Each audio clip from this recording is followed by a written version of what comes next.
నీకో విషయం తెలుసా?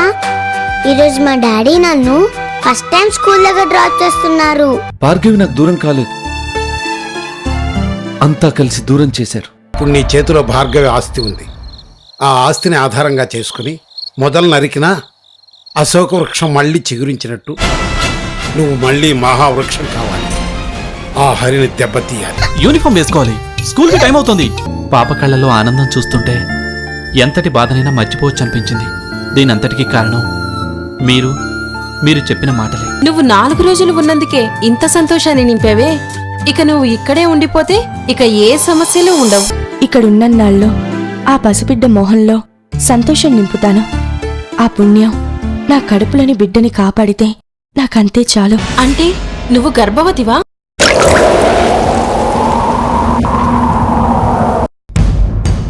ఎలాగో కాంట్రాక్టులు చేసే సత్తా లేదు, కనీసం సబ్ కాంట్రాక్ట్ అయినా అడుగుదామని వచ్చావా? ఈ మాత్రం దానికి ఇక్కడ దాకా రావడం ఎందుకు? నా గుమ్మం ముందు నిలబడి ఉంటే నేనే ఒక సబ్ కాంట్రాక్ట్ ముష్టి పడేస్తుండేవాడు కదా.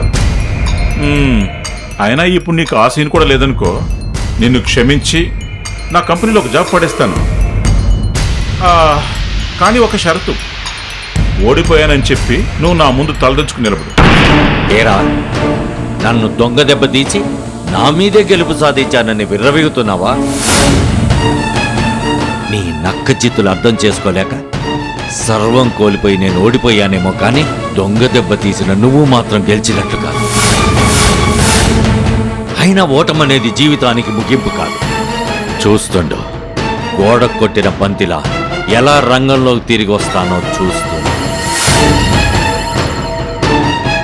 మళ్ళీ నా పొజిషన్లోకి నేను ఎలా చేరుకుంటానో నీ కళ్ళతో నువ్వే చూస్తావు. ఏంటి రాజేంద్ర, ఇంటర్వ్యూలో తొడగొట్టి ఛాలెంజ్ చేసి అరగంటలో కోటీశ్వరుడైపోవడానికి జీవితం అంటే సినిమా అనుకున్నావా? సంపాదించడం పోగొట్టుకున్నంత తేలిక కాదు. నీ దగ్గర ఏముందని పైకి ఎదుగుదామనుకుంటున్నావు? 10 మంది ఇంటికొస్తే కనీసం భోజనాలు కూడా పెట్టలేవు. ఇక దేన్ని పెట్టుబడిగా పెట్టి నువ్వు ప్రాజెక్టులు చేస్తావు? నా ఆత్మవిశ్వాసమేరా నా పెట్టుబడి.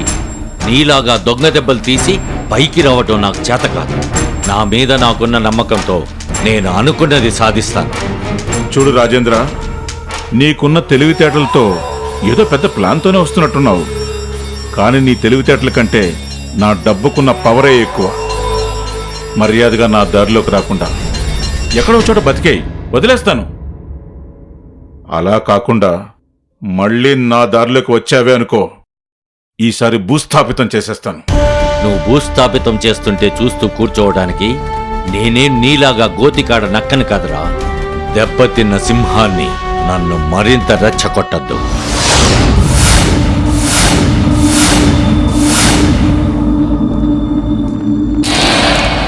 మర్యాదగా నీ పన్ను చూసుకో. ఇంకొకసారి నన్ను దెబ్బ కొట్టాలని చూసావనుకో, ఈ దెబ్బతిన్న సింహం వేటాడాల్సి వస్తుంది. జాగ్రత్త.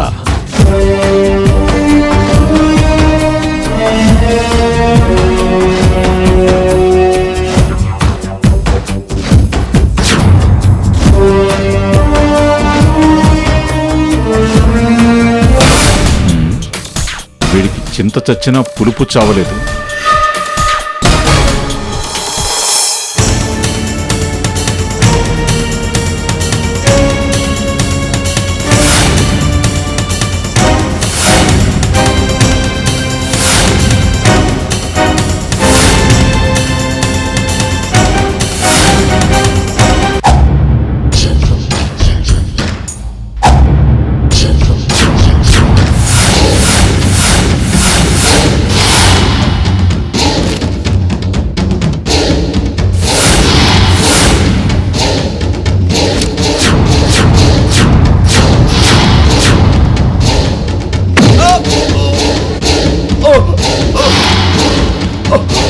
ఏరా, ఆడపిల్లలంటే నువ్వు ఆడుకునే ఆట బొమ్మలనుకున్నావా?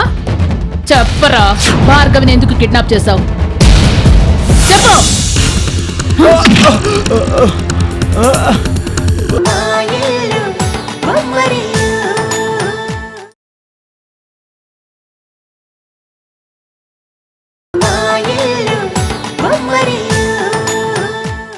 చెప్పు.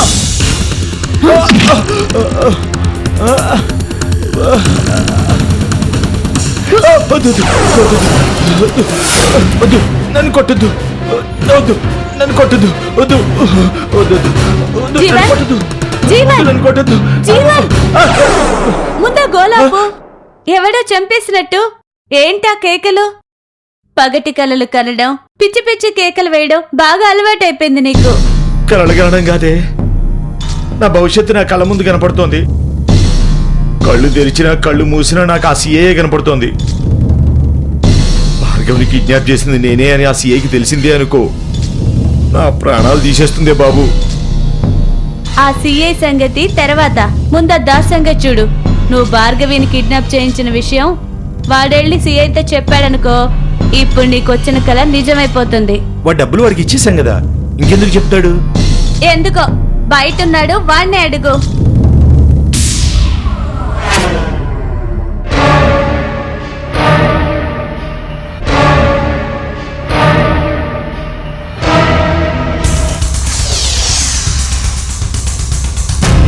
నీ డబ్బులు నీకు ఇచ్చేసాను కదా, మళ్ళీ ఎందుకు వచ్చావు? కొంచెం డబ్బులు అవసరం వచ్చింది బాస్.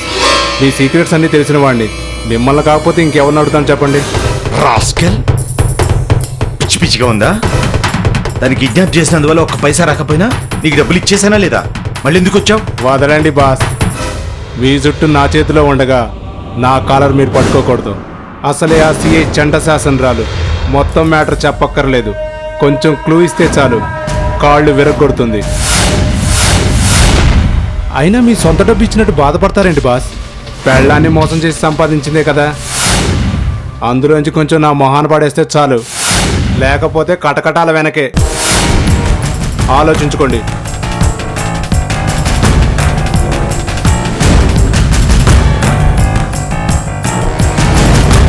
ఇదిగో ఇది తీసుకెళ్ళు, మళ్ళీ రావద్దు. అలాగే, మళ్ళీ రాను, అవసరం వస్తే తప్ప.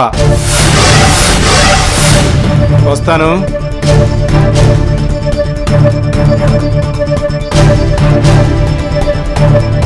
వీడేంటి నాకు మొగుళ్ళ తగులుకున్నాడు? అసలు నా పెళ్ళం ఆస్తి నాకు వచ్చిందని వీడికి ఎలా తెలిసింది? నేను నా పెళ్ళం దగ్గర కొట్టేసిన డబ్బంతా వీడు నా దగ్గర కొట్టేసేలా ఉన్నాడు. లాభం లేదు, వీడిని ఏదో ఒకటి చేయాలి. ఎందుకు? మళ్ళీ ఇంకో కేసులో ఇరుక్కోడానికా? అసలు తప్పంతా నీది. కనీసం నాతో ఒక్క మాటైనా చెప్పకుండా ఆ భార్గవిని కిడ్నాప్ చేయించావు. ఇప్పుడు వాడు అదే పాయింట్ పట్టుకొని నిన్ను బ్లాక్మెయిల్ చేస్తున్నాడు. పోన్లే, ఈసారికి వాడిని వదిలేద్దాం. ఇంకోసారి డబ్బులంటూ వస్తే ఏం చేయాలో అప్పుడు ఆలోచిద్దాం. పదా.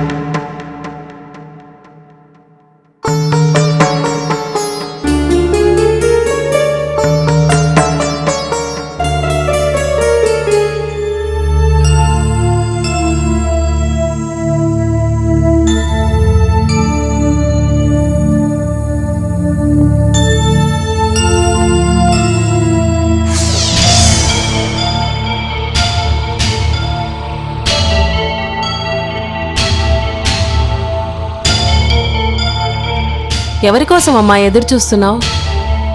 మున్ని కోసమాయా? స్కూల్ వదిలి చాలాసేపు అయింది, ఇంకా ఇంటికి రాలేదు. బాబుగారు వస్తూ ఈరోజు స్కూల్ నుండి తీసుకొస్తా అన్నారు కదమ్మా. పాపని ఏదైనా ఐస్ క్రీం పార్లర్కి తీసుకెళ్లారేమో, వచ్చేస్తారులేమ్మా.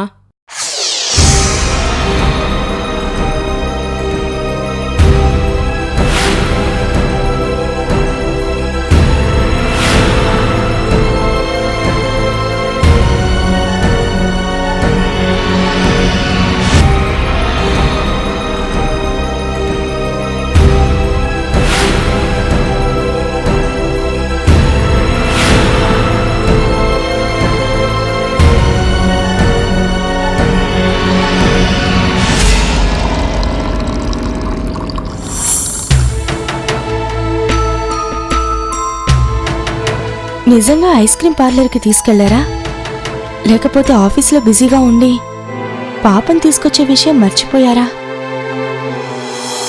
ఆయా, ఏంటమ్మా? సార్ ఫోన్ నెంబర్ ఏమైనా ఉందా? ఆ టెలిఫోన్ డైరీలో ఉంటుంది చూడమ్మా. ఆ.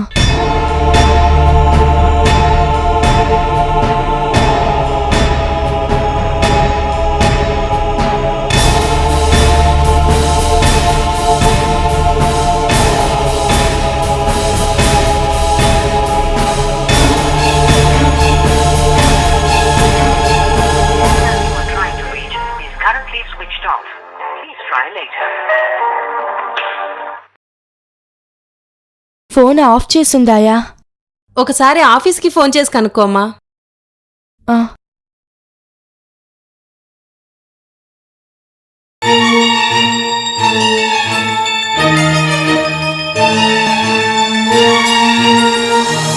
హలో హలో, అవినాష్ గారు ఉన్నారా? లేరండి, మధ్యాహ్నమే ఆఫీస్ నుండి వెళ్ళిపోయారు.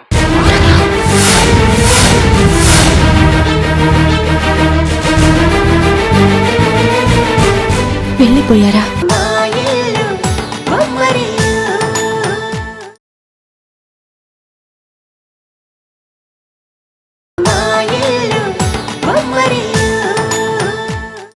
అవినాష్ గారు ఉన్నారా? లేరండి, మధ్యాహ్నమే ఆఫీస్ నుండి వెళ్ళిపోయారు.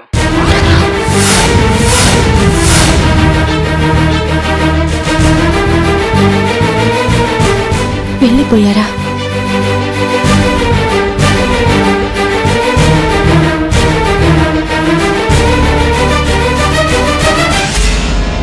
ఆయా, ఆఫీస్ నుంచి మధ్యాహ్నమే వెళ్ళిపోయారట.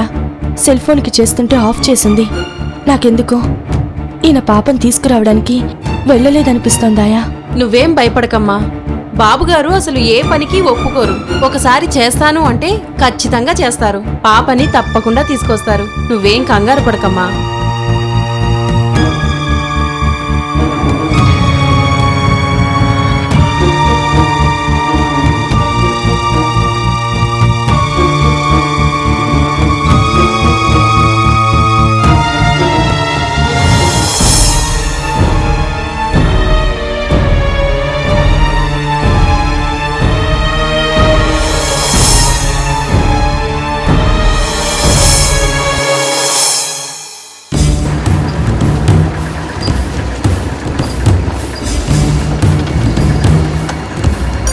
అరే, పాప ఒంటరిగా కూర్చుందేంటి? డ్రైవర్, బండి ఆపు.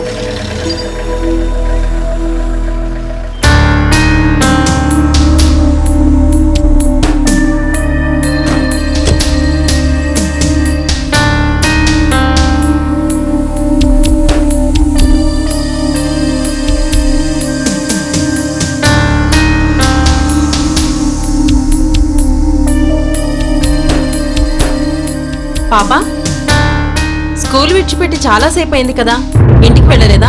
ఇక్కడేం చేస్తున్నావు? డాడీ కోసం వెయిట్ చేస్తున్నాను ఆంటీ.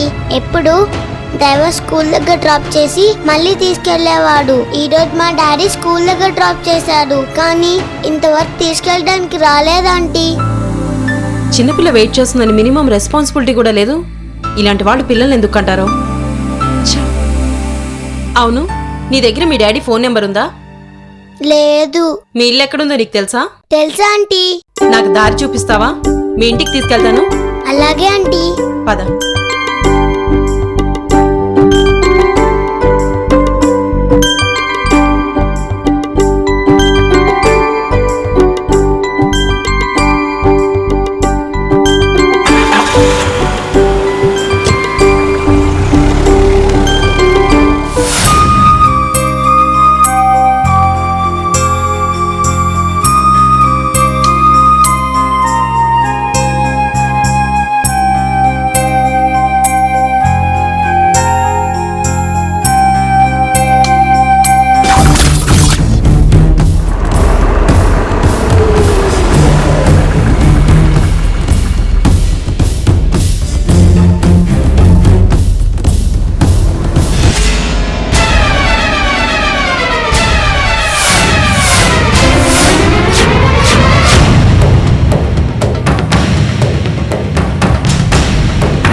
మున్నిని ఇన్స్పెక్టర్ తీసుకొస్తుందేంటి?